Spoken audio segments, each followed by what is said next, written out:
একেই বলে মরার উপর খাড়ার ঘা। একদিকে রাজ্যে এসআইআর আবহ, আরেকদিকে উচ্ছেদের নোটিশ রেল কর্তৃপক্ষের। হুগলি স্টেশন সংলগ্ন রেল লাইনের পাশে দেশবন্ধু পল্লীর বাসিন্দারা পড়েছেন উভয় সংকটে। একদিকে ভোটার তালিকায় নাম থাকবে কিনা তা নিয়ে চিন্তা, অন্যদিকে নতুন করে সংযোজন হলো মাথার ছাদ থাকবে কিনা। হাওড়া ব্যান্ডেল শাখার হুগলি স্টেশন সংলগ্ন দেশবন্ধু পল্লী গড়ে উঠেছে আনুমানিক ৩০ বছর আগে, যেখানে বসবাস করেন পূর্ববঙ্গ থেকে আসা বহু মানুষ। এক পাশে রেল লাইন আর অপর পাশে ধান্য গবেষণা কেন্দ্রের বড় পাঁচিল। তারই মাঝে বাঁশ দরমার বেড়া দিয়েই বসবাস করেন এই মানুষগুলি। অনেকে আবার নিজের সাধ্য অনুযায়ী করে তুলেছেন পাকা বাড়ি, যাদের অধিকাংশই আবার মতুয়া সম্প্রদায়ের মানুষজন। পল্লীবাসীর অনেকেই 2022 সালের ভোটার তালিকায় নাম নেই। এসআইআরে কি হবে সে চিন্তায় উদ্বিগ্ন বাসিন্দারা। তার মধ্যেই রেলের উচ্ছেদের নোটিশ তাদের চিন্তা বাড়িয়ে দিয়েছে দ্বিগুণ। আমাদের খাওয়া ঘুম বন্ধ হয়ে গেছে, 5 রাত্রি ঘুমাইনি। আমাদের সারা জীবনের আয় বাণিজ্য সব এই বাড়িতে খরচা করেছি। এখন আমরা এই বাড়ি ভাঙিয়ে দিলে কোথায় যাব, কি করব, কি খাবো, তার কোনো বন্দোবস্ত না করলে আমরা এখান থেকে উঠবো না। কতদিন ধরে আছেন এখানে? আমরা এখানে আছি প্রায় 30 বছরের উপরে। এখানে ঘর বাড়ি ছিল, কাঠের ঘর টর ছিল, ইটের ঘর খুব কম ছিল। আস্তে আস্তে আস্তে আস্তে একটু আয় বাণিজ্য করে সবাই ঘর টর করছে। সারা জীবন যা আয় করছি সব তো ঘরের পিছনে চলে গেছে। রেল তো উচ্ছেদের নোটিশ দিয়েছে, কি করবেন তাহলে?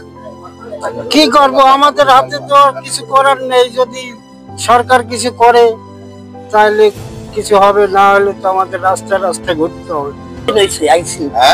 বহুত দিন হয়েছে আমরা আইসি, 9 মাস আমরা আইসি। এখন বলে আবার তারাই দেবে, উঠাই দেবে, কি করবো আমরা? ওই তো টিনের ঘর করিয়া থাকতে লাগবে, দিয়ে একটা নিজের ঘর করিয়ে থাকতে নিবে। কোথায় যাবো বলো? ছোট মোটো নিয়ে বাচ্চা কাচ্চা নিয়ে আমরা এখন এসে আসি। এখন এই জায়গায় আসি, আমার খাওয়া নাই, ঘুম নাই, কিছুই নাই। আমার আমার এরকম সমর্থ নাই যে জায়গা রেখে আমরা যাবো এই মুহূর্তে। জায়গা কেনাও তো যায় না, অন্য জায়গায় জায়গা কেনা না, খাবো, পেটে দেবো না কিনবো। কোদালিয়া 2 গ্রাম পঞ্চায়েতের প্রাক্তন প্রধান বললেন, কেন্দ্রীয় সরকার বাংলা ও বাঙালি বিরোধী, এটা তার একটি নিদর্শন।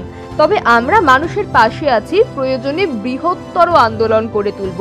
পুনর্বাসন ছাড়া কোনোভাবেই উচ্ছেদ করা যাবে না। বিজেপি রাজ্য কমিটির সদস্য স্বপন পাল বললেন, ব্যান্ডেল স্টেশনে অমৃত ভারত স্টেশন করা হচ্ছে, সেখানে 300 কোটি টাকার বেশি খরচ হবে। এশিয়ার বৃহত্তম ইন্টারলকিং সিস্টেম চালু হচ্ছে ব্যান্ডেলে, তার জন্যই রেল লাইন বাড়বে। তৃণমূল কংগ্রেস মানুষকে ভুল বোঝাচ্ছে, তারা আসলে ভোটের রাজনীতি করছে। এসআইআর নিয়েও মানুষকে ভুল বোঝানো হচ্ছে। কোনো বৈধ ভোটারের নাম এসআইআরে কাটা যাবে না। কংগ্রেস মানুষকে ভুল বোঝাচ্ছে এবং এটা সকলেরই জানা যে সারা ভারতবর্ষের সঙ্গে সঙ্গে ব্যান্ডেলেও অমৃত ভারত স্টেশনের যে প্রকল্প, সেই প্রকল্প চলছে। প্রায় 395 কোটি টাকা ব্যান্ডেল স্টেশনের জন্য স্যাংশন হয়েছে। এবং সবথেকে বড় কথা, যে এখানকার মানুষের দাবি যে এই ব্যান্ডেল থেকে মগরা থেকে যে লাইনটা ছিল শাওড়াপুরিতে ডাইরেক্ট লাইনটা, সেই লাইনটাও চালু করার জন্য দীর্ঘদিন ধরে দাবি আছে।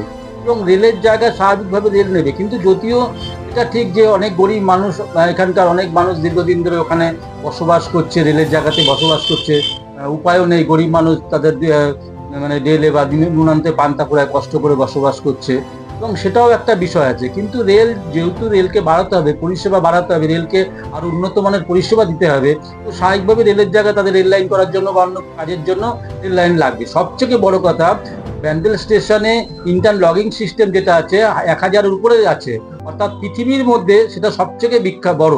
এরকম মানে 1000 লগিং সিস্টেম ভারতবর্ষে কেন পৃথিবীতেও কোথাও নেই। তো এত বড় প্রজেক্ট এখানে করতে গেলে স্বাভাবিকভাবে রেলের জায়গা লাগবে। কিন্তু তৃণমূল কংগ্রেস এটাকে ব্যবহার করে সস্তা রাজনীতি করছে ভোটের স্বার্থে। বাংলার বাঙালি ভারতবর্ষের উন্নতি বিজেপি সবথেকে বেশি করে দেখাচ্ছে। ভারতবর্ষকে আজকে বিশ্বের দরবারে প্রতিষ্ঠিত করেছে বিজেপি সরকারই। ব্যুরো রিপোর্ট, সময় বার্তা ডিজিটাল।